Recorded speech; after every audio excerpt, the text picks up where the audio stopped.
लेकिन कृष्णा कहते हैं मुझे कोई नहीं जानता। माम तो वेद न कश्चन, मैं सबको जानता हूँ, सब कुछ जानता हूँ, भूत भविष्य वर्तमान जानता हूँ, लेकिन मुझे कोई नहीं जानता। और कृष्णा को कौन जान सकता है? कृष्णा साफ साफ लिख दिए, कोई नहीं जान सकता, मुझे कोई नहीं जानता है। बट सम रेयर पीपल, कि भगवान की 16,108 रानियाँ क्यों हैं? लोग बोलते हैं नंबर बहुत ज़्यादा है, लेकिन हम बोलते हैं नंबर बहुत कम है। तो ब्रह्मा बोले कि नारायण मेरा आराध्य धरती पर है और मुझे जानकारी नहीं है, ऐसा कैसे हो सकता है? बिल्कुल। तो ब्रह्मा बोले परखने की बात है, मैं जाकर टेस्ट करता हूँ इनका। पता है कि कृष्णा को लोग लोभी, लालची या एक कामी पुरुष ना समझे कि ही वॉज वेरी लस्टी, इतनी सारी शादियाँ कर ली, ये बहुत गलत कंसेप्शन है। बिल्कुल, इसको करेक्ट करना ज़रूरी है। तो देखते हैं, तो हर महल में अलग क्रियाकलाप हो रहा है। किसी महल में भगवान यज्ञ कर रहे हैं, किसी महल में भगवान अपने बच्चों के साथ खेल रहे हैं, किसी महल में घुड़सवारी कर रहे हैं, किसी में रानियों के साथ अटखेलियाँ कर रहे हैं, किसी में भोजन ग्रहण कर रहे हैं, किसी में शादी ब्याह हो रहा है, किसी में विदाई हो रही है।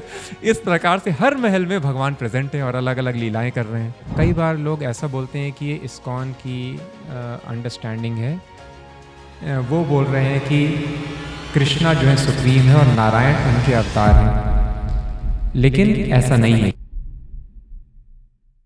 जय हिंद दोस्तों, हरे कृष्णा। दोस्तों, मैं पिछले कई वर्षों से मुंबई के इस्कॉन टेम्पल में जा रहा हूं और एक चीज़ जो मैंने नोटिस की है वो है ये कि श्री कृष्णा जी के बारे में कई सारी भ्रांतियां फैलाई जाती हैं, कई गलतफहमियां फैलाई जाती हैं और इसका नतीजा ये होता है कि एक ऐसा व्यक्ति जो एक सच्चा डिवोटी बन सकता है वो भी कई बार कन्फ्यूजन में घिर जाता है। इसलिए हमने सोचा कि क्यों ना इस विषय पे सिर्फ एक पॉडकास्ट नहीं बल्कि एक पूरी सीरीज़ बनाई जाए। और इस सीरीज़ में हम लोग ये करेंगे कि ठाकुर जी के बारे में जितनी भी भ्रांतियां हैं, जितनी भी मिस इन्फॉर्मेशन है, उस सब को एक एक करके दूर करेंगे ताकि जो भी व्यक्ति एक सच्चा डिसाइपल बनना चाहता है उसके दिमाग से ये सारा कन्फ्यूजन दूर हो जाए। आज हमने ऐसे ही एक विषय को चुना है। भगवत गीता में ठाकुर जी खुद कहते हैं, नाह प्रकाश सर्वस्य योग माया समावृत, मतलब मैं मूर्खों के और अल्प बुद्धियों के कभी समझ में नहीं आता, उनसे मैं हमेशा दूर ही रहता हूँ। और इसीलिए हमारे लिए ज़रूरी है कि हम वो अथक प्रयास ज़रूर करें जिससे हम ठाकुर जी को और बेहतर तरीके से समझ पाएँ। इसी विषय में हमारा मार्गदर्शन करने के लिए आ रहे हैं आदरणीय गौर मंडल प्रभु जी। वो इस्कॉन के ही हरे कृष्ण मूवमेंट से जुड़े हुए हैं और आज के पॉडकास्ट में वो हमें बताने वाले हैं श्री कृष्णा जी के 16,108 शादियों की लीला के बारे में और उसके डिवाइन पर्पस के बारे में। अगर आपको हमारा पॉडकास्ट अच्छा लगता है तो प्लीज़ हमारे चैनल को लाइक, शेयर और सब्सक्राइब ज़रूर करें। धन्यवाद दोस्तों। हरे कृष्णा।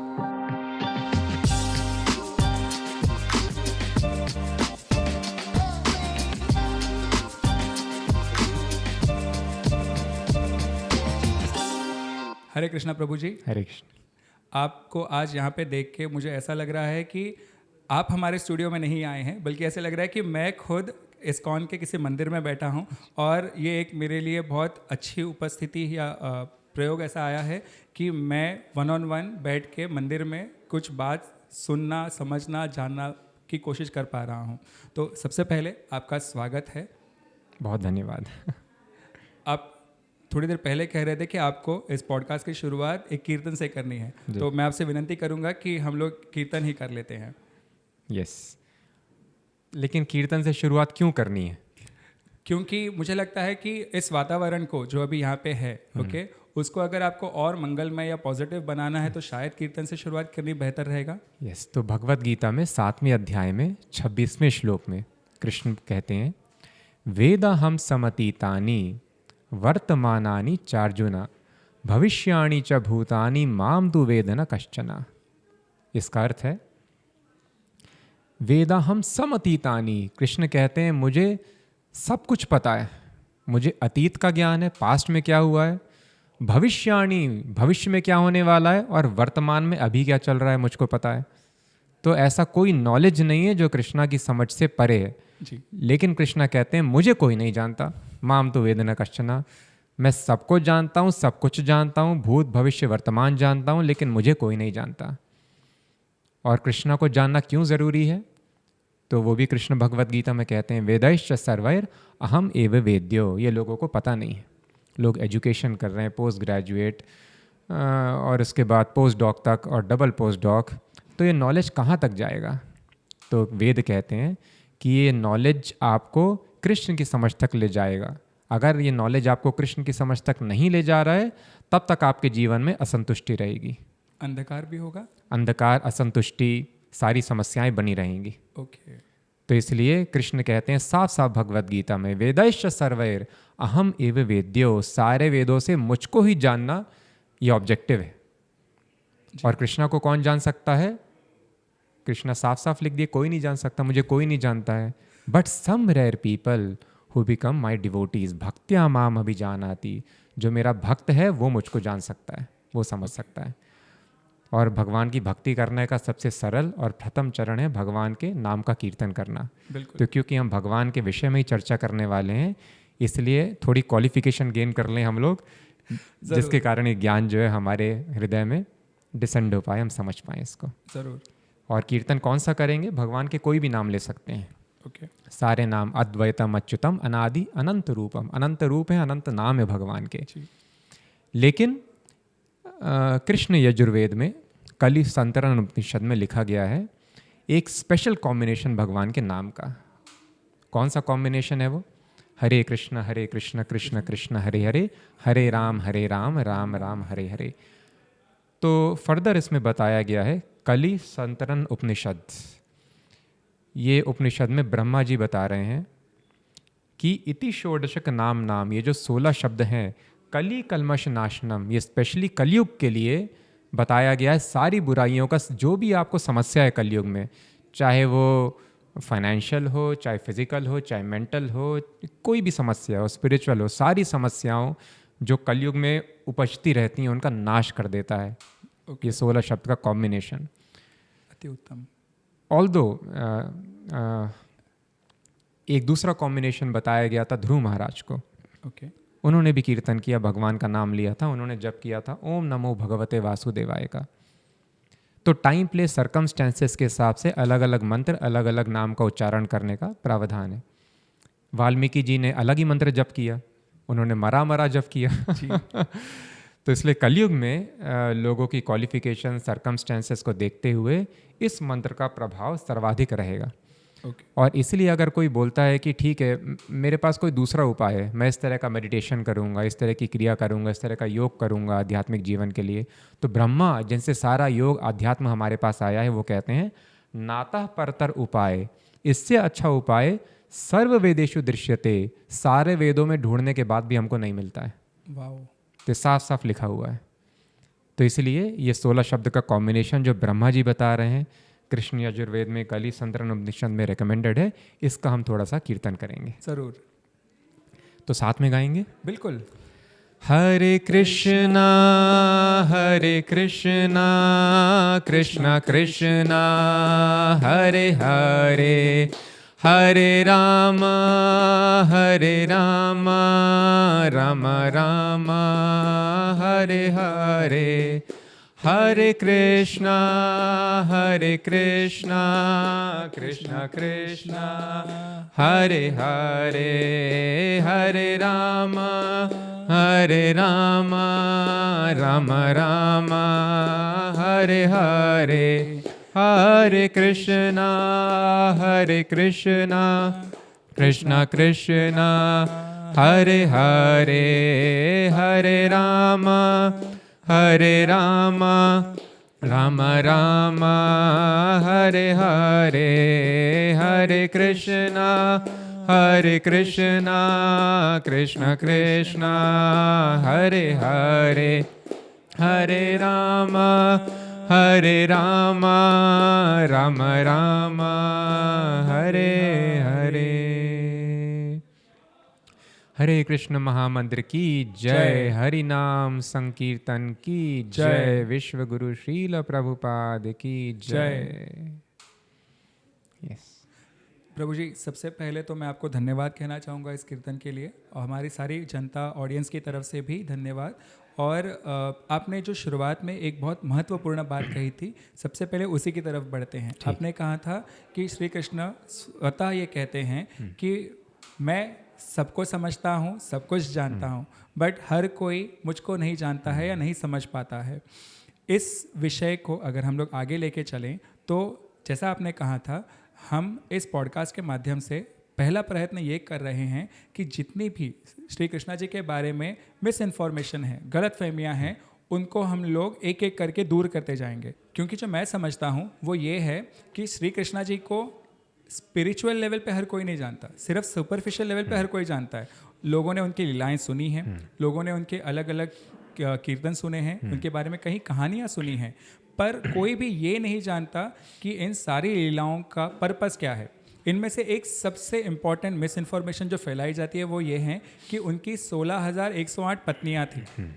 ये कहना आज की तारीख में, मॉडर्न एज में, आज के लॉजिक के हिसाब से एक तरीके से मुझको गलत इसलिए लगता है बिकॉज लोग उसका डिवाइन पर्पस नहीं समझ पाते हैं। वो सिर्फ सुपरफिशियली ये देखते हैं कि 16,101 उनकी पत्नियां थीं, पर उनका पर्पस नहीं जानता।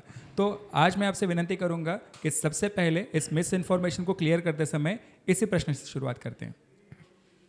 तो प्रतीक जी, बहुत अच्छा प्रश्न किया आपने कि भगवान की 16,108 रानियाँ क्यों हैं। लोग बोलते हैं नंबर बहुत ज़्यादा है, लेकिन हम बोलते हैं नंबर बहुत कम है, क्योंकि हम किसकी बात कर रहे हैं। तो अमूमन वैदिक कल्चर में एक से ज़्यादा पत्नियाँ हुआ करती थीं कुछ केसेस में। क्यों ऐसा अलाउड था? आज हम बोलते हैं एक ही व्यक्ति से शादी करो, एक के साथ रहना है, दैट इज़ गुड। लेकिन वैदिक काल में बहुत सारे जो लोग गुरुकुल जाते थे वो आध्यात्मिक मार्ग पे ही अग्रसर होते थे और गृहस्थ जीवन में प्रवेश नहीं करते थे।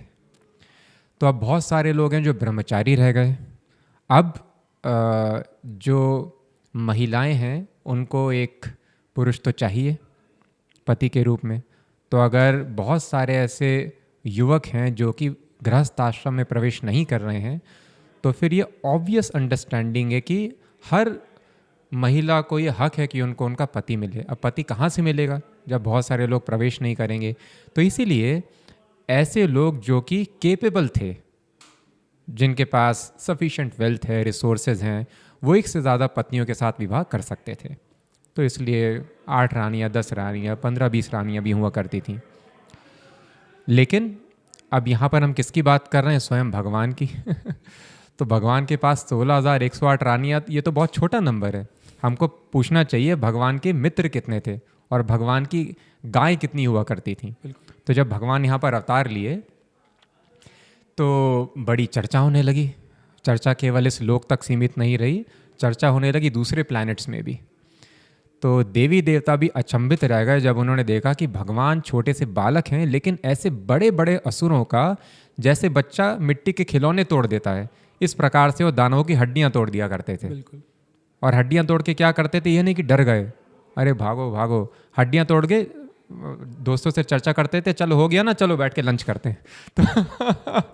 तो दानवों को मारना, इतने बड़े बड़े मायावी दानव जो कि एक्चुअली योगी थे। योग शक्ति से आप अणिमा, लघिमा, महिमा शक्ति होती है, आप कितना भी विस्तार कर सकते हैं अपने शरीर का।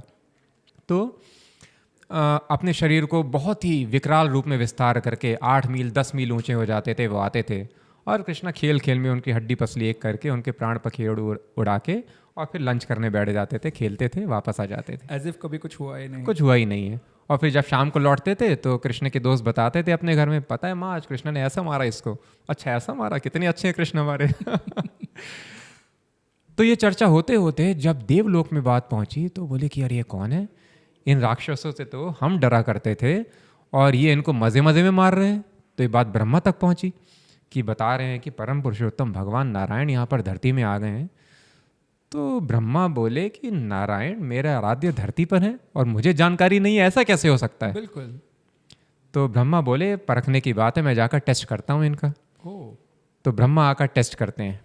और ब्रह्मा जब इस तरह से एक दिन कृष्णा खेल रहे थे तो डेली कृष्ण जाते थे गाँव के साथ जंगल में गाय चराने और उनके घर से उनकी माताएं पोटली बांध के उनको लंच दे दिया करती थी। तो इसी तरह से कृष्णा का लंच करने का टाइम हुआ तो ब्रह्मा ने कुछ ऐसे चीटिंग करके उनके दोस्तों को, उनकी गायों को चुरा लिया और उनको छुपा दिया यहाँ धरती से दूर ले जाकर।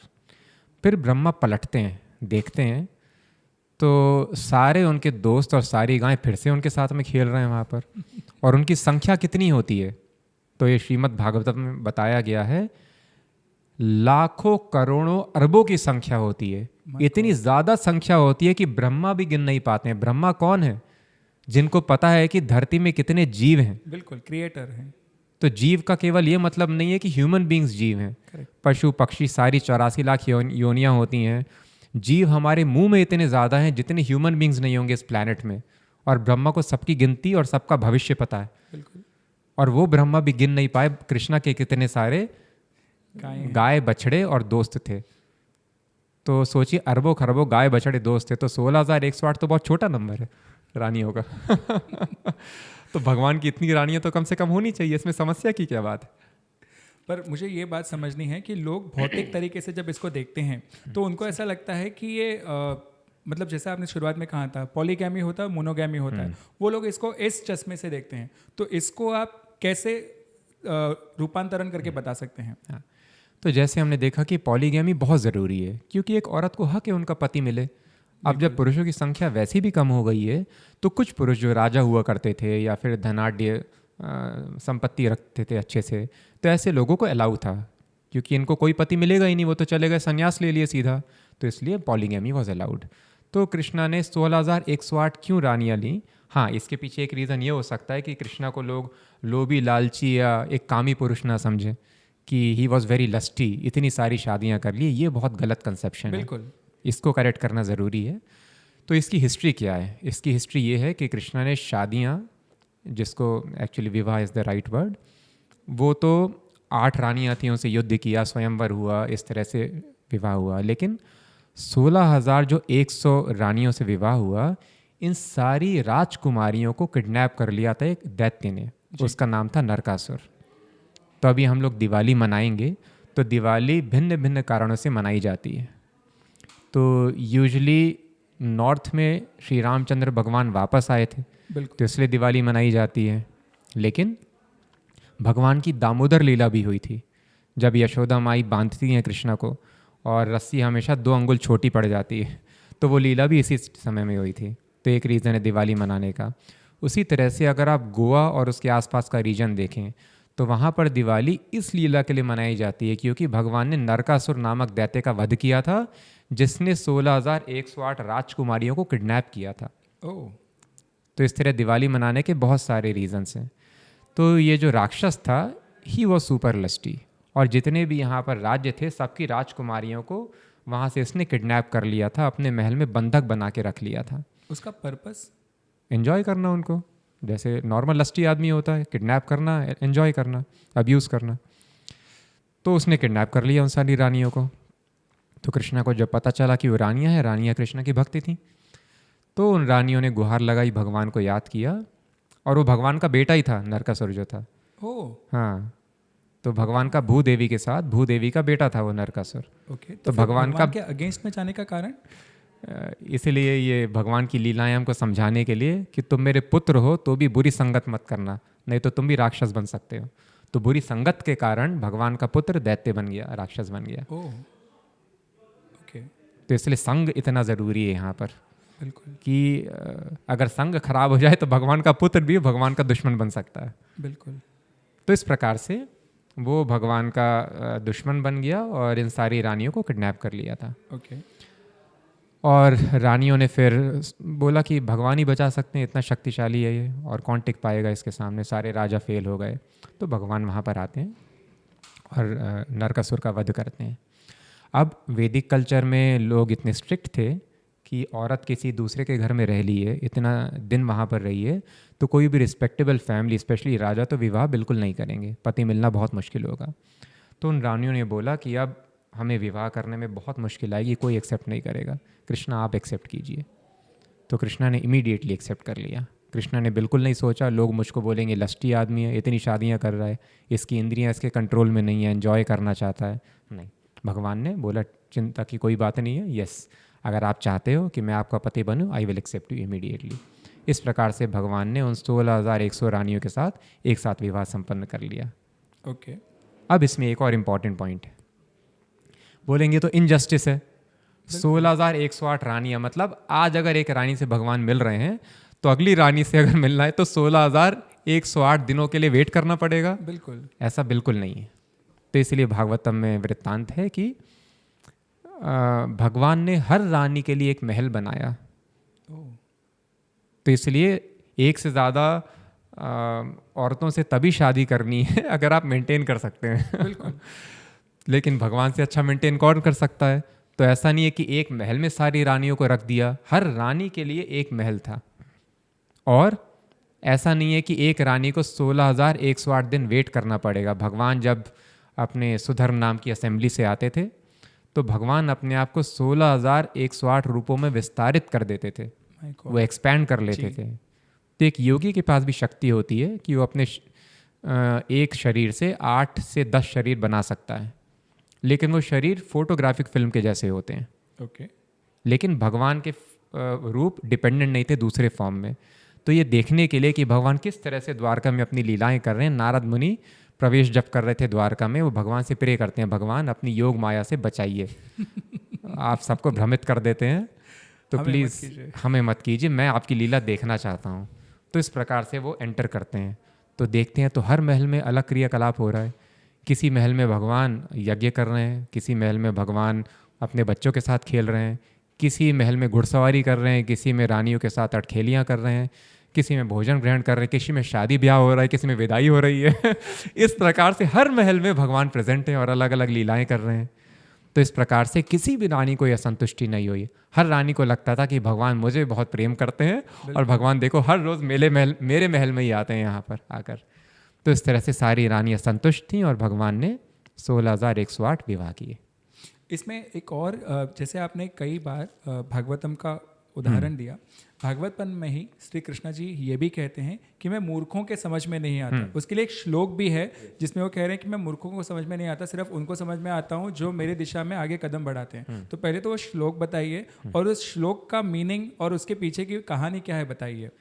तो कृष्ण कहते हैं नाहम प्रकाश सर्वस्य योग माया समावृतः। तो कृष्णा का यहाँ पर आने के पीछे भगवान क्यों आते हैं ये समझना बहुत ज़रूरी है कि ऐसे भगवान जिन्होंने एक ब्रह्मांड नहीं अनंत कोटि ब्रह्मांड बनाए, करोड़ों करोड़ों ब्रह्मांड हैं। तो ऐसे भगवान जिन्होंने सपोज एक व्यक्ति करोड़ों घर बना ले और वो किसी एक घर में जाए उसमें और बार बार जाए, तो पूछना पड़ेगा क्यों आ रहे हैं यहाँ पर। बिल्कुल।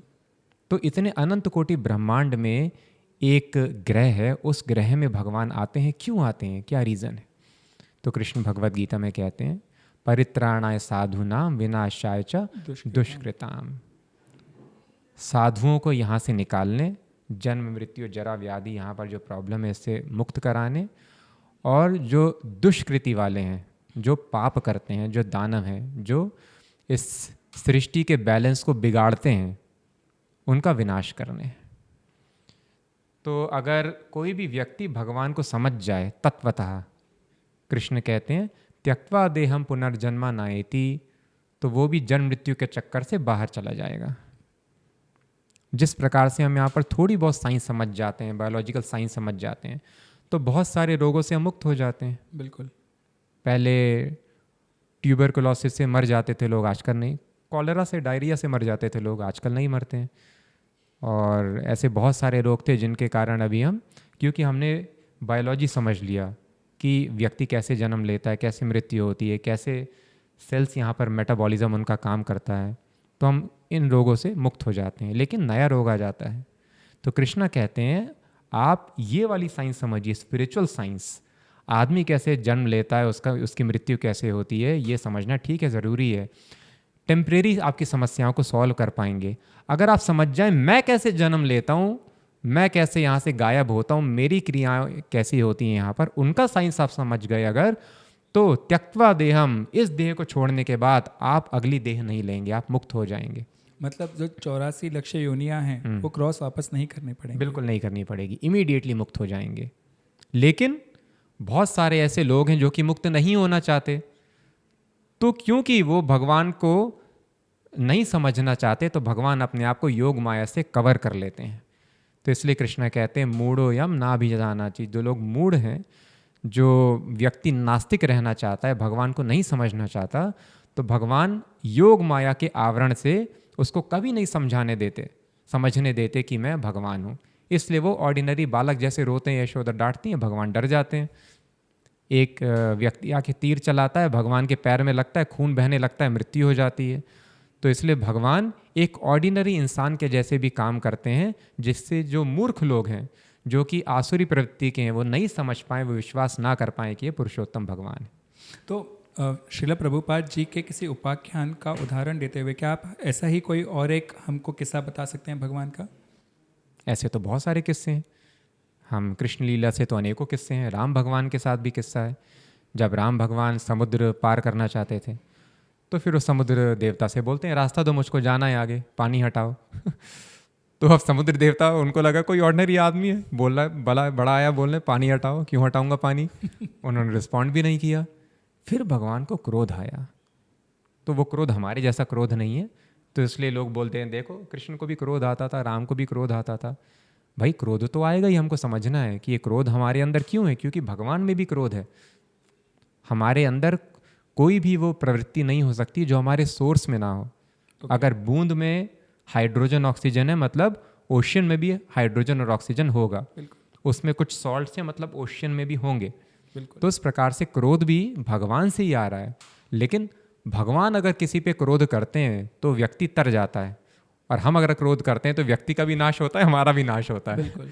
जैसे बीमार आदमी अगर खाना खाएगा तो उसकी बीमारी ठीक नहीं होगी और खाना कड़वा लगता है, लेकिन अगर आदमी हेल्दी है तो वही खाने में स्वाद आता है। बिल्कुल। तो इस प्रकार से भगवान जब क्रोध करते हैं तो उस क्रोध में किसी का नुकसान नहीं है।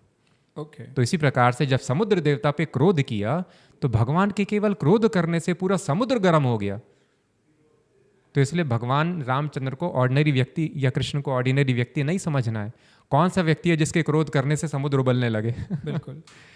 तो जब जीव जंतु बिल्कुल वहाँ पर परेशान हो गए समुद्र के, तो समुद्र देवता समझ गए ये तो भगवान है।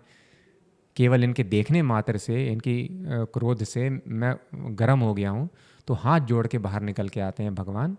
तो इस तरह से हम देख सकते हैं कि भगवान के क्रोध से हम समुद्र देवता वो भगवान के स्वरूप को समझ पाए। तो एक क्रोध जो है हेल्पफुल हुआ उनकी भक्ति में अग्रसर होने के लिए। तो इस वृत्तांत से हम समझ सकते हैं कि समुद्र देवता खुद नहीं समझ पाए थे। दूसरा वृत्तांत है इंद्र, वो भी नहीं समझ पाए।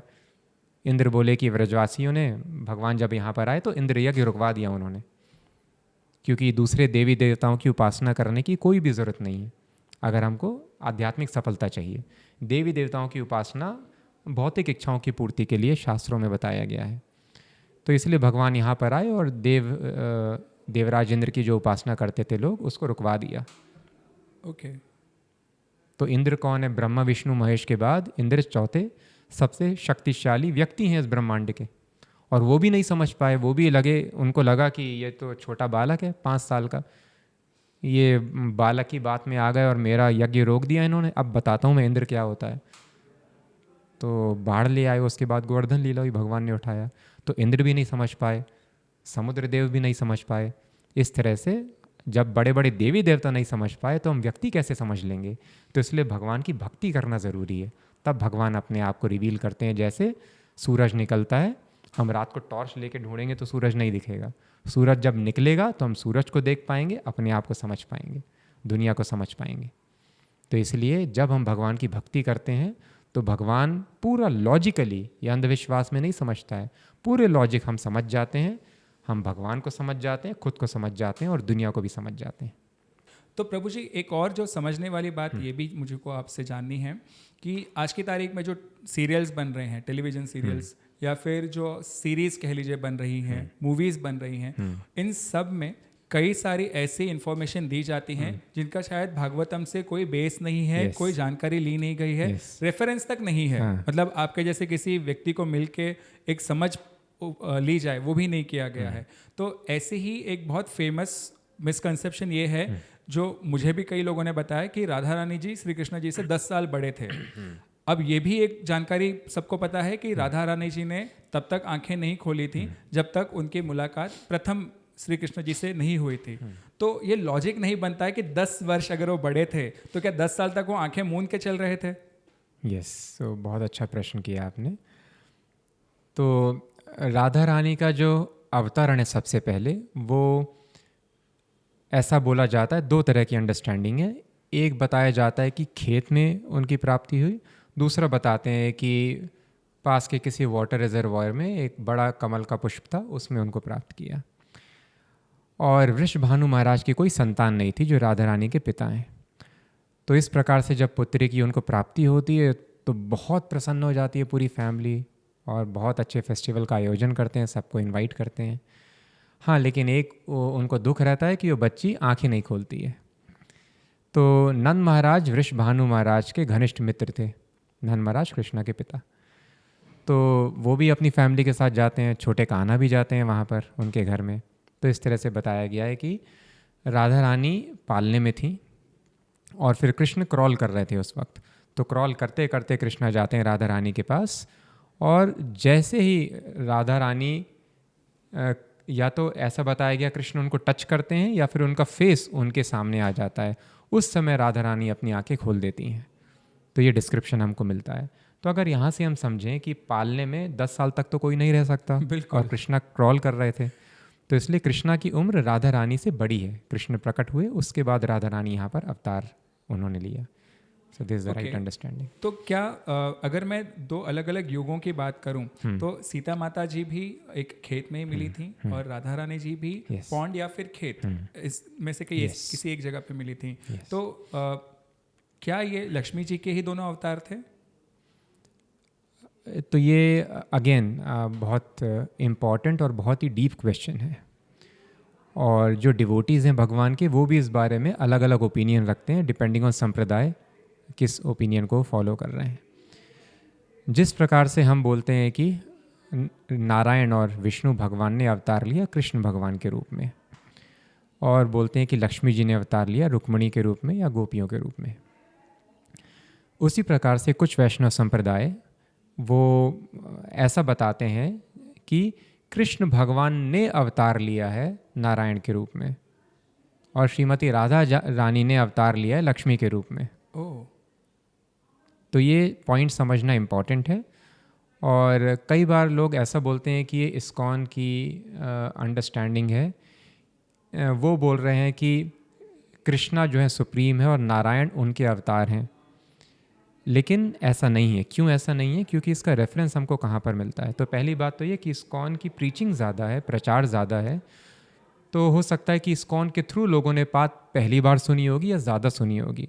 लेकिन जो दूसरे संप्रदाय हैं, बोनाफाइड संप्रदाय जैसे पुष्टि मार्ग, वो भी यही बोलते हैं कि कृष्णा का जो ओरिजिनल स्वरूप है, कृष्णा का जो रूप है वही ओरिजिनल स्वरूप है भगवान का।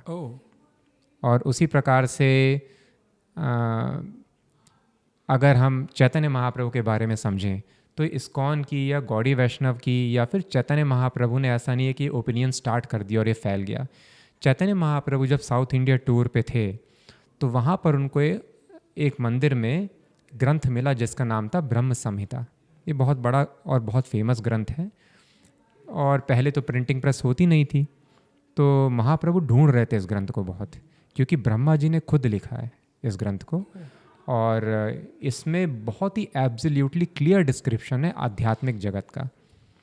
जिस तरह से भौतिक जगत है जो मैटर का बना हुआ है, टाइम स्पेस के बियॉन्ड एक स्पिरिचुअल एग्जिस्टेंस है जहाँ पर हर चीज़ स्पिरिट की बनी हुई है। जिस तरह से यहाँ पर प्लैनेट मैटर के बने होते हैं, वहाँ पर प्लैनेट स्पिरिट के बने हुए हैं प्योरली, और उनको वैकुंठ कहा जाता है जी। क्योंकि टाइम किसी चीज़ को चेंज ही नहीं करता है, वहाँ पर कोई एंजाइटी नहीं है, कोई मरने वाला नहीं है, कुछ छूटने वाला नहीं है, लाइफ इटर्नल है वहाँ पर। तो उसको कहते हैं वैकुंठ। वैकुंठ में टॉप मोस्ट प्लैनेट है गोलोक वृंदावन, जहाँ कृष्ण निवास करते हैं। ओके। ये ब्रह्म वैवर्त पुराण में डिस्क्रिप्शन है, बाकी अनेकों पुराणों में डिस्क्रिप्शन है, और ब्रह्म संहिता में इसका क्लियर एक्सप्लेनेशन है। तो चैतन्य महाप्रभु ढूंढ रहे थे काश मिल जाए। तो जब चैतन्य महाप्रभु आदि केशव मंदिर में जाते हैं साउथ इंडिया के, तो वहाँ पर ब्राह्मण इसका बैठ के ये इसी स्क्रिप्चर का जो 5वां अध्याय है वो उसको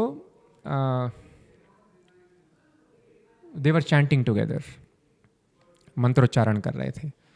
तो चैतन्य महाप्रभु खुश हो जाते हैं, अरे ये तो वही ब्रह्म संहिता है, तो जिसका यहाँ पे लोग उच्चारण कर रहे हैं, तो बोले बुक आपके पास है? बोलते हैं बिल्कुल हमारे पास है।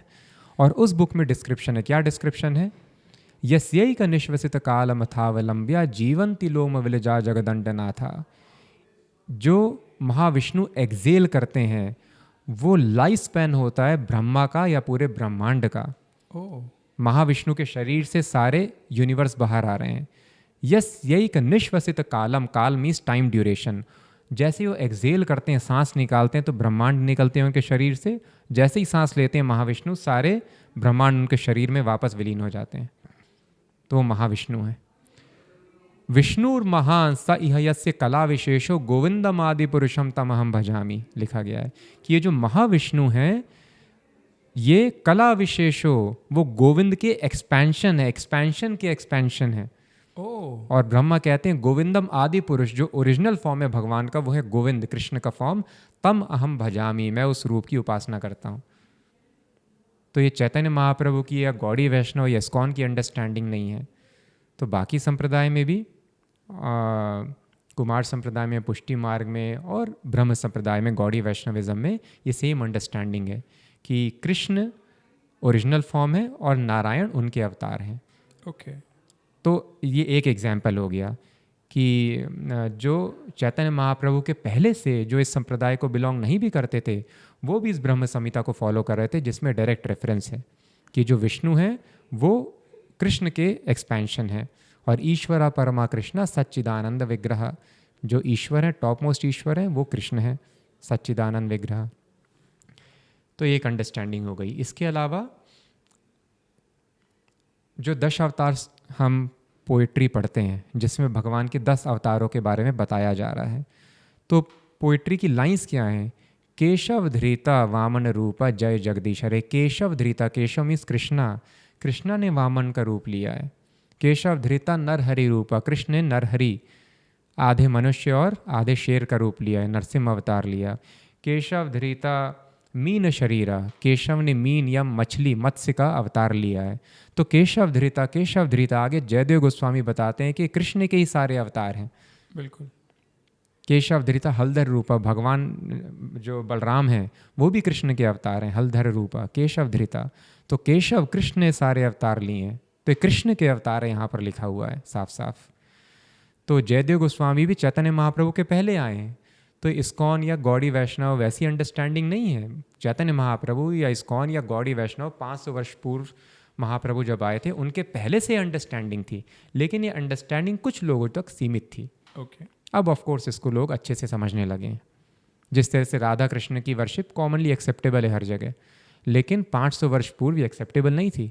लोग बोलते थे राधा कृष्ण की शादी नहीं हुई, आप वर्शिप कैसे कर सकते हैं? बिल्कुल। लेकिन अभी एक्सेप्टेबल हो गया है। तो राधा कृष्ण की वर्शिप बहुत कॉन्फिडेंशियल है, इससे बड़ी उपासना नहीं है शास्त्रों में। लेकिन ये सब लोगों को एक्सेस नहीं दिया गया था इसका। अब धीरे धीरे नॉलेज बिल्डअप हुआ और लोग समझ रहे हैं इस चीज़ को आसानी से।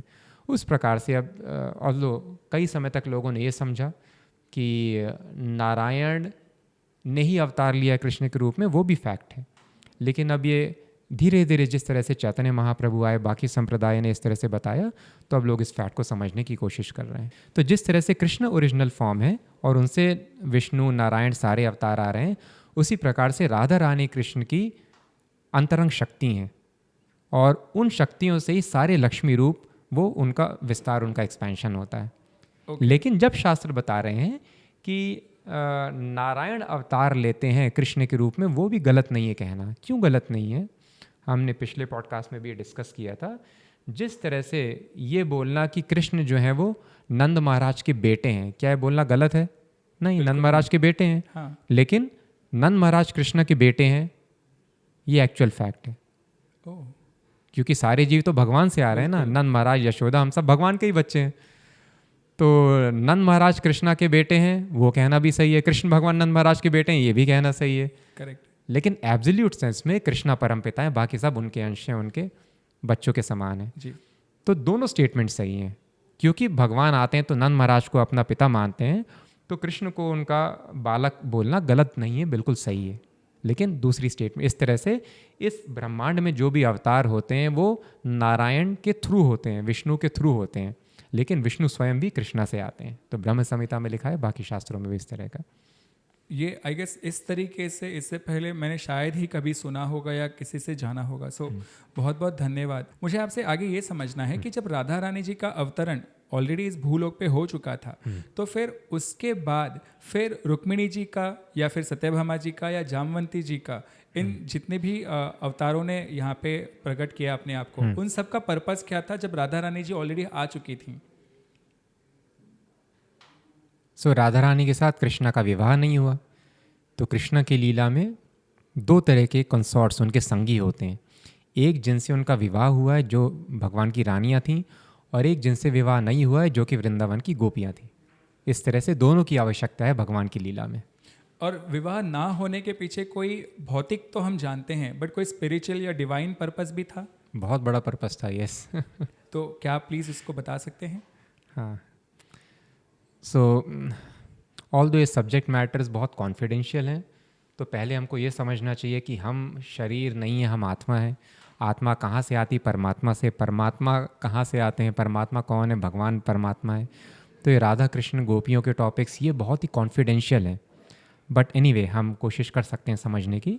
पर अगर ज़्यादा समझ में ना आए तो भी व्याकुल ना हो ऑडियंस, हम ये रिक्वेस्ट करते हैं, धीरे धीरे समझेंगे तो ये राधा कृष्ण ये सारी लीलाएं श्रीमद् भागवतम के 10वें स्कंद में बताई गई हैं, और श्रीमद् भागवतम सारे शास्त्रों लिखने के बाद भागवतम लिखी गई है।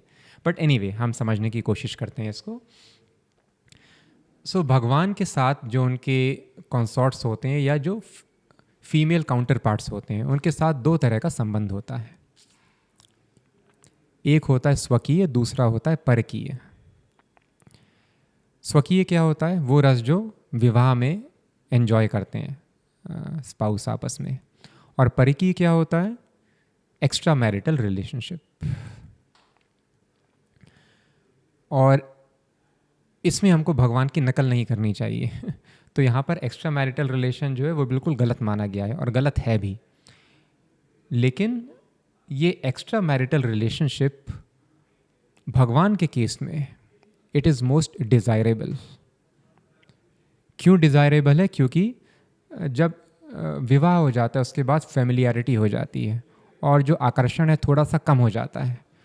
लेकिन outside the marriage relationship is very very strong. चाहे उनका रिलेशन 60 साल, 8 साल, 10 साल रहा हो, लेकिन शादी करते हैं तो उसके बाद डाइल्यूट हो जाता है वो। सो एक्स्ट्रा मैरिटल रिलेशनशिप, उसमें इंटेंसिटी और ज़्यादा रहती है। ओके। लेकिन हर जीव का एक रिलेशन है भगवान के साथ।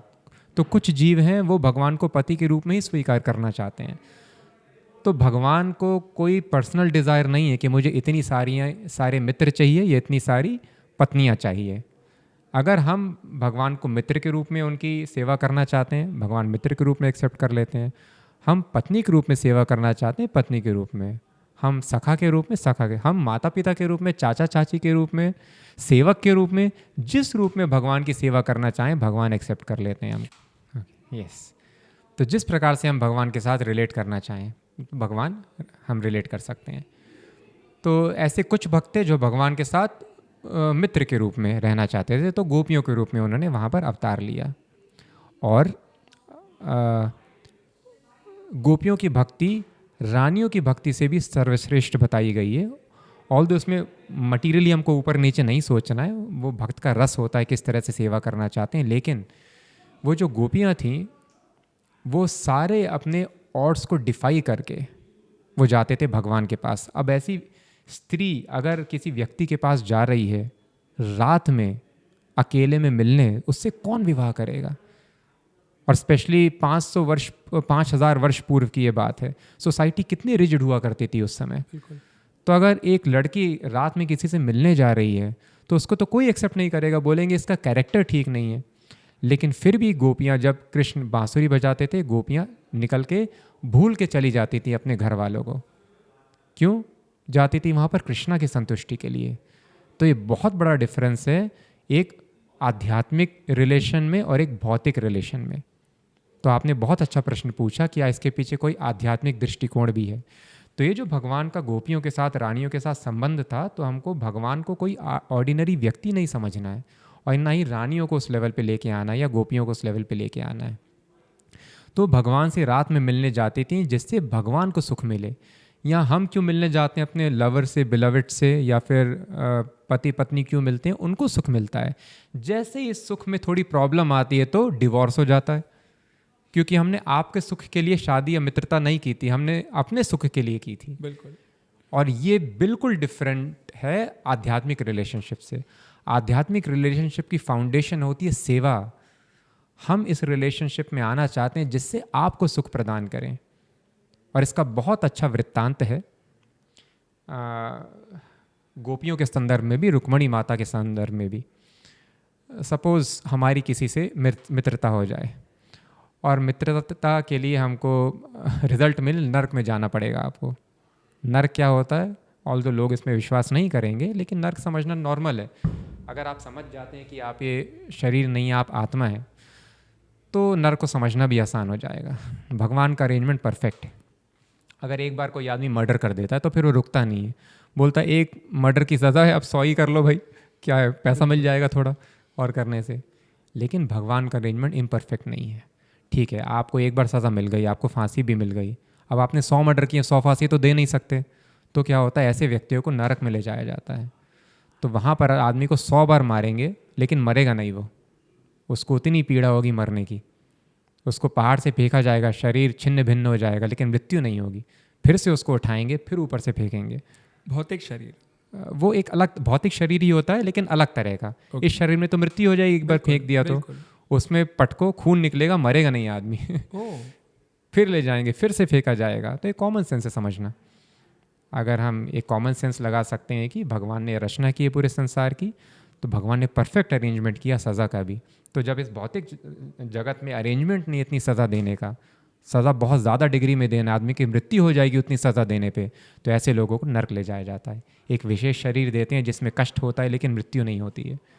तो एक बार कृष्ण भगवान बीमार पड़ जाते हैं और सारे वैद्य आते हैं, बोलते हैं चलो इनको कैसे ठीक करें भाई, सारी दवा दे दी, ठीक ही नहीं हो रहा है। तो भगवान से बोलते हैं, भगवान आपको सारा ज्ञान है, आप ही बताइए आपका हम ये रोग को कैसे दूर करें, कैसे आपका हेडेक ठीक करें। तो भगवान बोलते हैं, और तुमने बिल्कुल ठीक पूछा है, मेरा हेडेक तभी जाएगा जब कोई मेरा भक्त अपने चरणों की धूल मेरे सर पर रखेगा। तो बोले अच्छा इससे हो जाएगा, आपके भक्त तो बहुत सारे हैं, हम जाके मांगते हैं। तो उनके भक्तों को अप्रोच किया, मांगा अपनी धूल दे दीजिए आप पैरों की। बोलते अरे भगवान की धूल हम सर पे रखते हैं, अपनी धूल देंगे, नरक में जाना है क्या? बिल्कुल। तो सारे भक्तों ने मना कर दिया, अरे हम नरक में जाएंगे क्या, भगवान की धूल, हाँ अपनी धूल भगवान को देंगे। तो बोलते हैं भगवान बड़ी समस्या हो रही है, कोई भक्त अपने पैरों की धूल देने को तैयार नहीं है। तो बोलते हैं तुम गोपियों के पास जाओ, वो तुमको धूल देंगी। तो गोपियों के पास जाते हैं, बोलते हैं कृष्णा बीमार है और भक्त के पैरों की धूल चाहिए। बोलते जितना लेना ले जाओ, आप बैलगाड़ी भर के ले जाओ। तो बोलते अरे आपको चिंता नहीं, आप नर्क में जाएंगे। बोलते हैं जाने दो हमको नर्क में, भगवान का सर दर्द ठीक हो जाए बस, ये हमारे लिए सफिशिएंट है, हमको नर्क में जाने दो। इसको कहते हैं प्रेम। भगवान वृंदावन छोड़ के गए, कभी लौट के वापस नहीं आए, लेकिन गोपियाँ कभी कृष्ण को भूली नहीं। उसी प्रकार से रुक्मणी माता का उदाहरण लेते हैं। रुक्मणी माता भगवान को फैन कर रही थी, व्यजन बोलते हैं जो मोर पंख से बना होता है, तो उससे भगवान को वो हवा दे रही थी। और भगवान की जब हम सेवा करते हैं तो इस सेवा में इतना ज़्यादा प्लेजर मिलता है कि ये जो बॉडी है इट बिकम स्टन्ड। और उस तरह से रुक्मणी माता का शी ऑल्सो स्टार्टेड फीलिंग कि सेंसेस जो हैं वो उनके स्टंड हो रहे थे, हाथ काम नहीं कर रहा था ठीक से, इतनी स्पिरिचुअल एक्सटेसी फील हो रही थी। तो वो कर्स करती हैं स्पिरिचुअल सुख को कि ये सुख क्यों फील हो रहा है, मैं अच्छे से भगवान को हवा नहीं कर पा रही हूँ। तो इसको बोलते हैं प्रेम, कि भगवान अपना भक्त जो है अपना सेटिस्फैक्शन भी किनारे करना चाहता है केवल भगवान की सेवा करने के लिए। भगवान की सेवा, भगवान का सुख प्रायोरिटी होता है। तो भगवान के सुख के लिए ना सिर्फ केवल भक्त अपना भौतिक सुख बल्कि आध्यात्मिक सुख भी छोड़ने को तैयार हो जाते हैं। तो ये रिलेशनशिप है भगवान का गोपियों के साथ। यहाँ पर अगर कोई आपसे प्रेम करता है, आपसे 2 साल मिलने ना आए और जाकर कहीं और शादी कर ले, एक ही नहीं 16,000 शादियाँ कर ले, तो आप तो गालियाँ देंगे उसको, हो सकता है कि केस कर दे मोलेस्टेशन का आजकल। लेकिन गोपियाँ कभी नहीं भूली भगवान को। जब भगवान कुरुक्षेत्र में पता चला आ रहे हैं, सब लोग दौड़ के मिलने चले गए भगवान के पास। और गोपियाँ जब भगवान के पास मिलने जाती थी रात में, तो उन्होंने बिल्कुल चिंता नहीं की कि हमसे कोई शादी नहीं करेगा, या कुछ गोपियों की ऑलरेडी शादी हो चुकी थी तो हमारे पति हमारे बारे में क्या सोचेंगे, अगर एक दिन घर छोड़ के चले गए बोलेंगे कैरेक्टर ख़राब है, कोई एक्सेप्ट नहीं करेगा। नहीं, अपनी ऐसे नॉर्मली अगर ऐसे औरत काम करे तो उनको वैश्यावृत्ति लेना पड़ेगा और कोई एक्सेप्ट नहीं करेगा, परिवार छोड़ना पड़ेगा। पर उन्होंने बिल्कुल चिंता नहीं की और वो चले गए कृष्ण के पास। तो उससे उन्होंने सुप्रीम सैक्रिफाइस किया कृष्ण के लिए। तो इसलिए हम समझ सकते हैं कि गोपियों की पोजीशन टॉप मोस्ट है। इससे आगे बढ़ते हुए आपने थोड़ी देर पहले एक श्लोक कहा था, परित्राणाय साधूनाम विनाशाय च दुष्कृताम धर्म संस्थापनार्थाय संभवामि युगे युगे। एक मिसकंसेप्शन जो लोग जातिवाद इस देश में फैलाना चाहते हैं वो ये भी फैला रहे हैं कि देखिए यहाँ पे सिर्फ साधुओं के बारे में कहा गया है, मानवता के बारे में नहीं कहा गया है। तो इनडायरेक्टली वो ये दर्शाना चाहते हैं कि देखिए ये भगवान ने शायद नहीं कहा होगा, ये इन साधुओं ने या जिन्होंने ये इसको वापस लिखा है उन्होंने अपना माइंड यहाँ पे डाल के साधु लिख दिया है और एक सिर्फ जाति को कह सकते हैं सुप्रीम या डोमिनेंट दिखाने का कोशिश किया है। तो इसका सच क्या है? तो शायद ऐसे लोगों को भाषा का ही ज्ञान नहीं है, क्योंकि साधु तो जाति नहीं होती है। अगर कृष्णा फिर भी लिखते परित्राणाय ब्राह्मणानाम क्षत्रियाणाम तो फिर जाति की बात हो सकती थी। वो भी जाति नहीं है एक्चुअली, ये सब कर्म से कृष्ण भगवद गीता में कहते हैं गुण कर्म विभागशः। तो साधु एक जातु नहीं है, साधु मतलब होता है जेंटलमैन। ओके। सो जो जेंटलमैन है उसको तो गवर्नमेंट भी प्रमोट करती है, बचाती है, फैसिलिटी देती है। So those who are thorough gentleman उनको कहा जाता है साधु। और साधु की एक्चुअल डेफिनेशन क्या है वो भी कृष्णा भगवद गीता में ही लिखते हैं। अगर कोई व्यक्ति चोरी कर रहा है या बहुत झूठ फरेब कर रहा है, गलत काम कर रहा है, क्या उसको हम साधु बोलेंगे? कृष्ण बोलते हैं हाँ, बोल सकते हैं। कैसे? तो साधु क्या होता है? साधु के डेफिनेशन कृष्ण कहते हैं अपि चे सुदुराचारो भजते माम अनन्य भाग साधुरेव मंतव्य सम्यक व्यवसितो हि सः। अपि चे सुदुराचार, दुराचार मतलब बुरा आचरण, सुदुराचार मतलब अबॉमिनेबल एक्शन। कोई अगर व्यक्ति ऐसा काम कर रहा है which is 3rd class 4th class 5th class work, abominable घृणित कार्य कर रहा है, लेकिन भजते माम अनन्य भाग, वो मेरे भजन में लगा हुआ है विदाउट एनी डिविएशन, उसके जीवन का और कोई पर्पस नहीं है बट भगवान की सेवा करना। कृष्ण कहते हैं साधुर एव समंतव्यः, ही इज अ साधु। तो साधु है तो बुरा काम क्यों करेगा? बिल्कुल, क्योंकि भगवान की सेवा हम इमीडिएटली शुरू कर सकते हैं। हमने आज से डिसाइड कर लिया कि इंद्रियों की सेवा तो कर ली इस जीवन में, और या लाइफ आफ्टर लाइफ कर ली, ना इंद्रियां संतुष्ट हुई हैं ना हम संतुष्ट हुए हैं, तो अब से मैं भगवान की सेवा करूँगा। लेकिन ऑल्दो हमने ऐसा डिसीजन ले लिया है, माइंड और बॉडी मोमेंटम गेन कर चुके हैं गलत काम करने का, हैबिट बन चुकी है, तो हैबिट को ब्रेक करने में टाइम लगता है।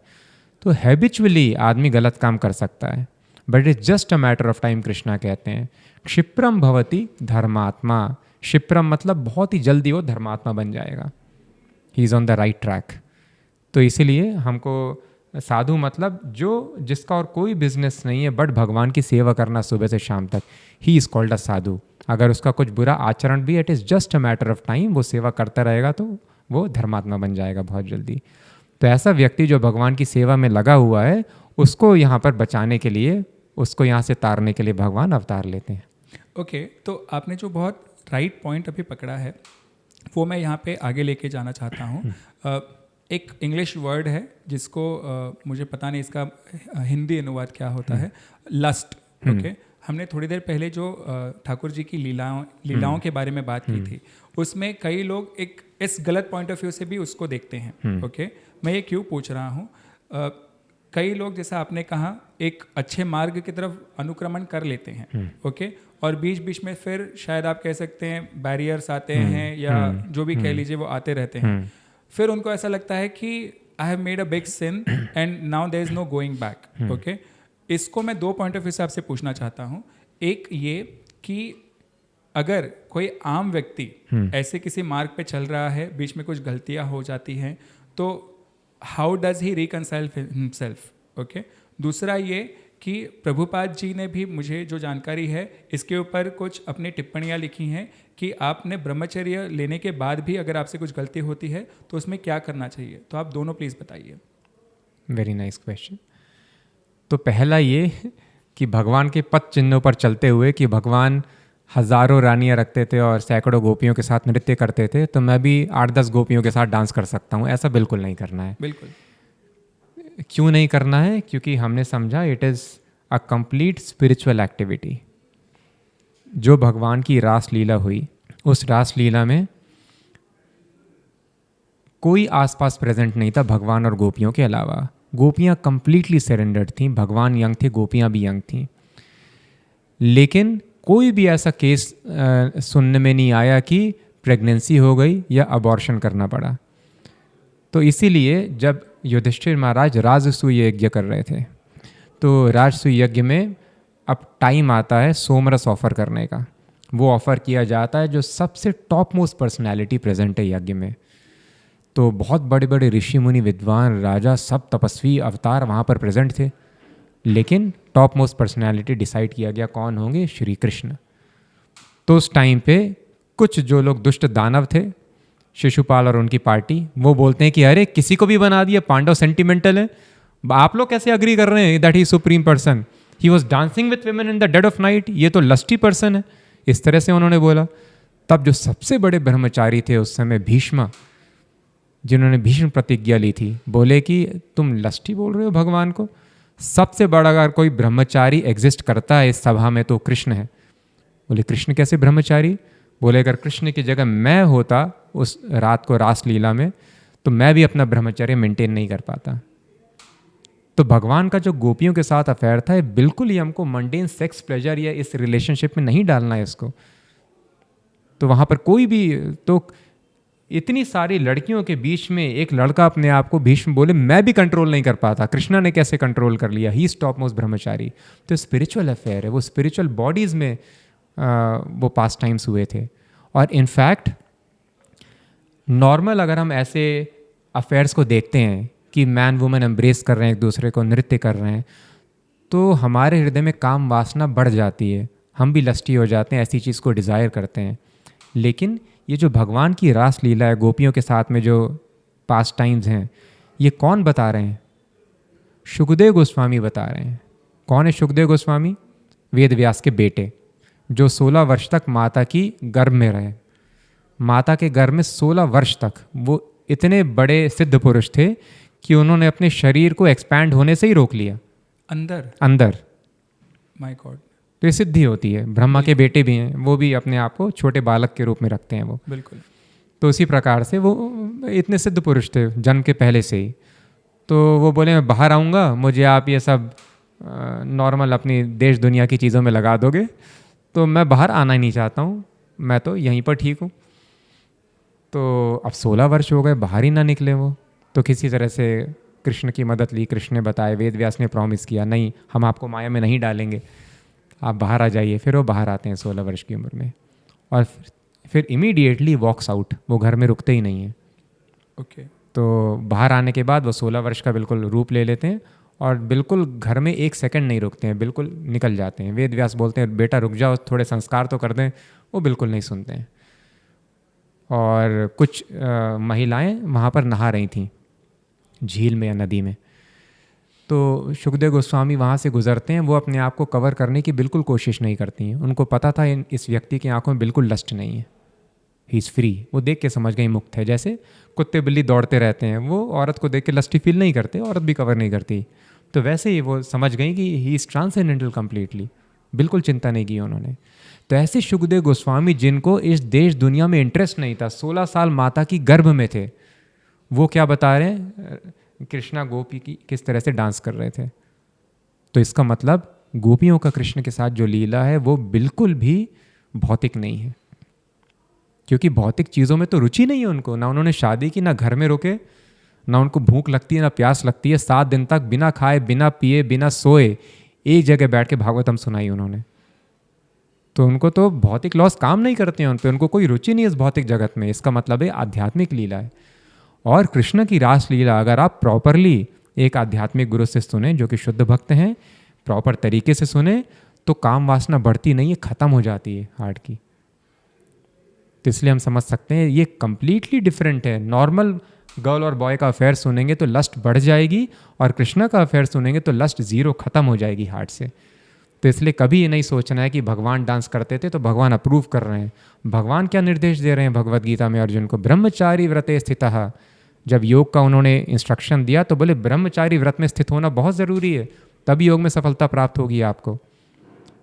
तो कुछ लोग हैं जो शादी नहीं करते, ब्रह्मचारी हमेशा रह लेते हैं, वो बहुत अच्छा है अगर हो पाए तो दैट इज़ बेस्ट। नहीं तो शादी करने के बाद भी ब्रह्मचर्य फॉलो करना ज़रूरी है।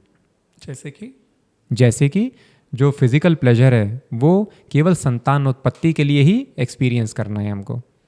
तो कई लोग बोल सकते हैं कि अरे ये तो बहुत कंजर्वेटिव है, हमको ये फॉलो नहीं करना है। पर हमको देखना है कि अनलिमिटेड सेक्सुअल प्लेजर बढ़ा के क्या जीवन में हमारे प्लेजर भी बढ़ा है? पहले कॉन्ट्रासेप्टिव्स, पिल्स, अबॉर्शन ये सब नहीं होता था हमारे पास, तो बहुत ही लिमिटेड और जॉइंट फैमिली हुआ करती थी। महिलाएं साथ में सोएंगी, पुरुष साथ में सोएंगे। और अगर आपको फिजिकल प्लेजर एंजॉय करना है तो गर्भाधान संस्कार होता था, अनाउंस किया जाता था, प्रॉपर प्योरिफिकेशन होता था। तो बहुत ही गिने चुने दिन आदमी जीवन में ये फिजिकल प्लेजर एंजॉय करता था। अभी तो भैया 100 गुना ज़्यादा एंजॉय कर रहा है, तो क्या प्लेजर 100 गुना ज़्यादा बढ़ा है? नहीं। तो इसलिए शास्त्र कहते हैं, छोटे बच्चे प्रहलाद महाराज जो परम भागवत हैं वो बोल रहे हैं, कंडू ये नहीं ना करयोरे व दुख दुखम। ये जो फिजिकल प्लेजर है खुजली के जैसे हैं, आप सेटिस्फाई कभी नहीं होते। जितना एंजॉय करो ये उतनी ज़्यादा वासना बढ़ती जाती है। फिर आप एक पार्टनर से सेटिस्फाई नहीं होंगे, आपको ज़्यादा पार्टनर चाहिए, तरह तरह के पार्टनर चाहिए, तो सेटिस्फैक्शन कभी नहीं मिलता है। तो ऐसे काम में एंगेज ही क्यों होना जिससे डिससेटिस्फैक्शन बढ़े लाइफ में?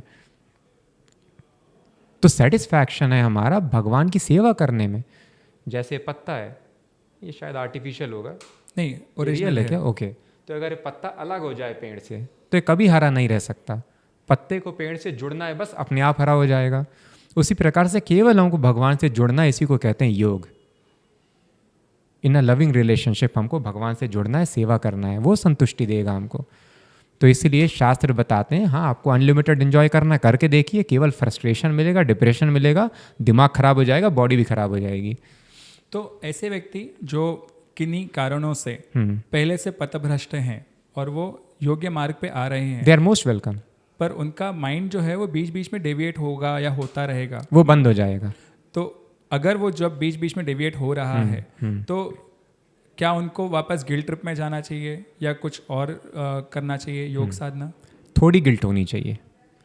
तो ये प्रिंसिपल है भगवद गीता का, रेगुलेशन। कृष्ण कहते हैं भगवद गीता में, ना अश्नतस्तु योगो अस्ति। जो खाना नहीं खाता है, बहुत कम खाता है, वो भी योगी नहीं बन सकता। जो बहुत खाता है वो भी योगी नहीं बन सकता। ना आत्मी स्वप्नशीलस्य जागृतो नैव चार्जुना। जो बहुत ज़्यादा जगता है वो भी योग नहीं कर सकता। जो बहुत ज़्यादा सोता है वो भी योग नहीं कर सकता। ज़्यादा सोना भी नुकसानदायक है, कम सोना भी नुकसानदायक है।